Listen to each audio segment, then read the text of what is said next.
We're here today with Chris Ellis with the Orange Hill Gator Farm in Chipley, Florida.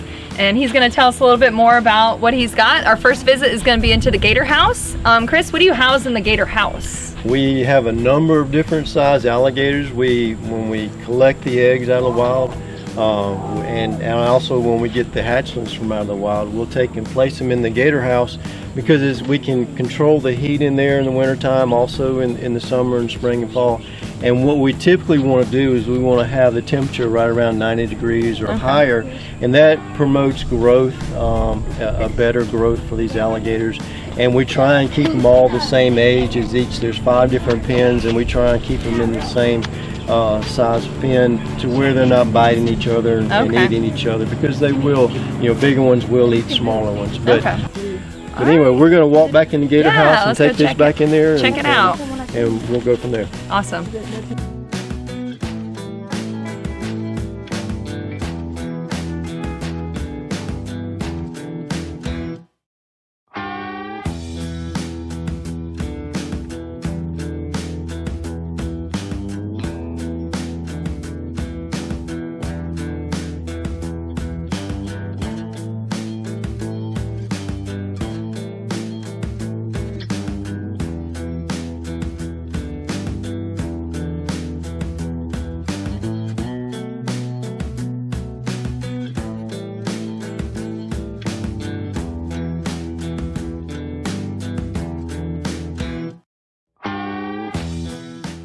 This is a tegu from South America, and what has happened is a lot of people have imported these in as small little tegus as a pet.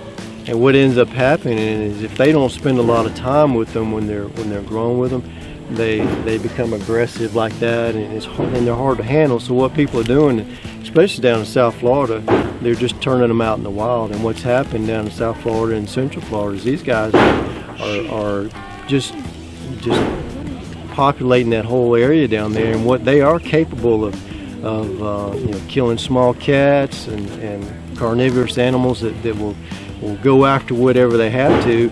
And if you're just walking down the road and if they're used to people, they'll actually come after you. I'm not saying they're going to hurt you or kill you, but they will come after you because they may recognize you as possibly having some type of food source with you.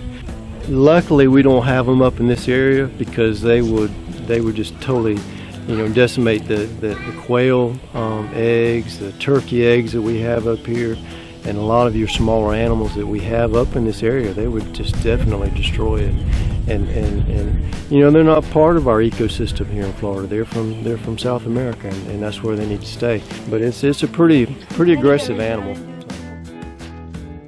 This alligator is Drogon. He's a 12-foot male, very aggressive and very powerful. And he's a good. When we go out on these nuisance calls, a lot of times we try and bring them back, and we find a home for them. This one has found his home here.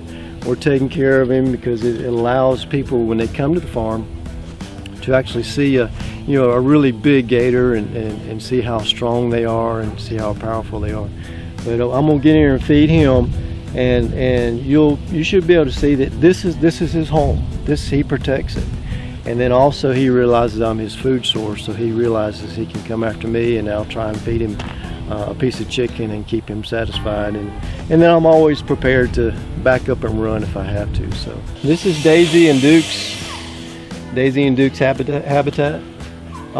Daisy, what you see right over here, is basically guarding her nest. She realized the presence of somebody over there, so she's trying to ensure that he don't come over that fence and mess with her eggs.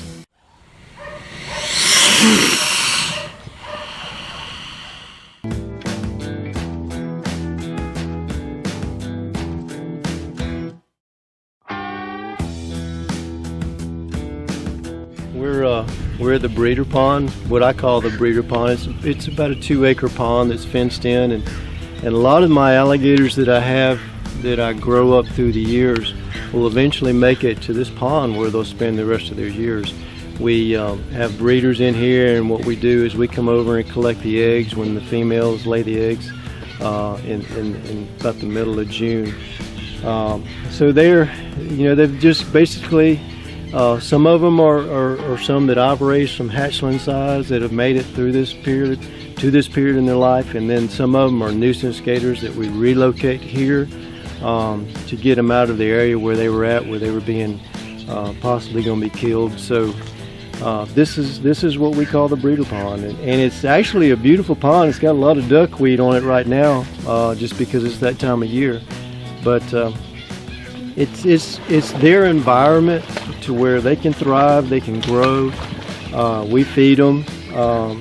There are fish in here, so they do eat some of the fish, and then there are some other animals that make it in here that maybe they might get eaten, but for the most part we take care of feeding these alligators when they get here. Thank you, Chris, so much. This was an awesome tour. We have been on gator tours. My husband was raised in Louisiana for most of his life, so he's been around the atmosphere, but this was probably the most hands-on experience we've ever had. So thank you so much. My boys had a great time. And if people want to get in touch with you, I know you offer the private tours. That's kind of your specialty. So how can they get in touch with you and find more information? Well, they can go on Facebook, and we have a website there or Facebook page. And it's got my Orange Hill Gators, or Orange Hill Gator Farm, and then my phone number will be there. It's my own cell phone number. They can call me. We'll set up a tour, and we'll be more than glad to allow people to do what you guys did today. And we appreciate y'all being here. We had a good time too. Well, it was awesome. We got up close and personal with some big old gators. So, and even getting to feed, the boys got to feed them, and that was pretty exciting. A little scary, but it was awesome. So thank you so much for it. It was great. Well, it's an opportunity for people to, just like you said, get up close. At times there's not a fence between you and the alligators. I'm there helping to make sure nobody gets eaten. But it is that opportunity, and it is opportunity to learn more about alligators and how they do help the environment, and they are part of our ecosystem. Thank you. Okay.